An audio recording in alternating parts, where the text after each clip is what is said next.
बालेश्वर जिला खैरा कलेज छक निकट गायत्री शक्तिपीठ परिसर में मो अनुष्ठान साहित्य संसद तरफ पवित्र गुरुदिवस गुरुमानक संबर्धित कर अवसर प्राप्त प्रधान शिक्षक निरंजन प्रसाद बारिकों सभापतित्व में अनुष्ठित सभार मुख्य अतिथि भाव ब्लॉक अध्यक्षा अभिलिप्सा साहू जोग देथिबा बेले सम्मानित अतिथि भाव स्वर कलेज अध्यापिका डॉक्टर प्रमिला पात्र एवं सांबादिक पद्मलोचन दास जोग देथिले।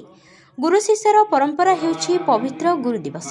मंचासीन अतिथि माने गुरु शिष्यर निबिड़ संपर्क परंपरा गुरु दिवस विषय रे बहु सुंदर वक्तव्य प्रदान करथिले।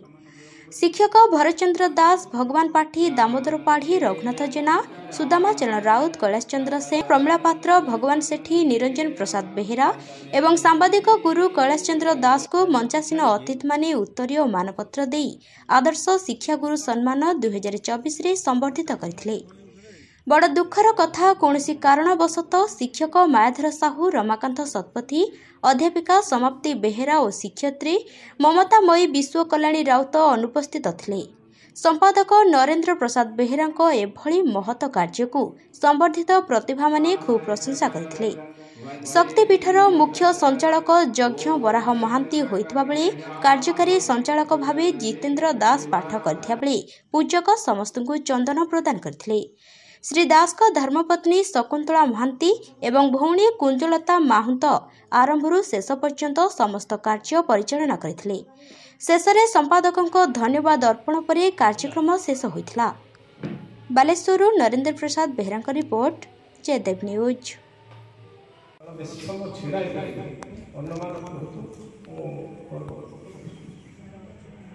धन्यवाद भाई।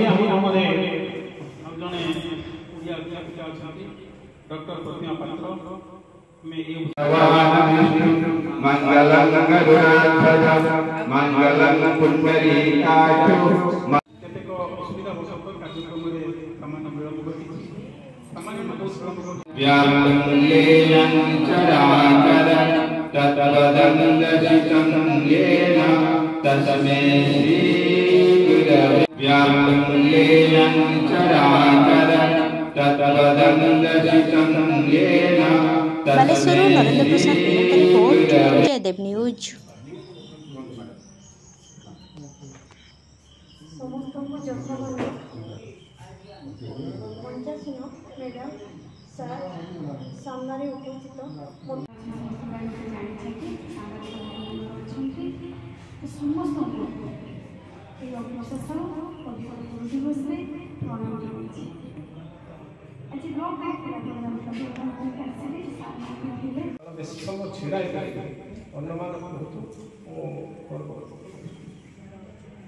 धन्यवाद भाई।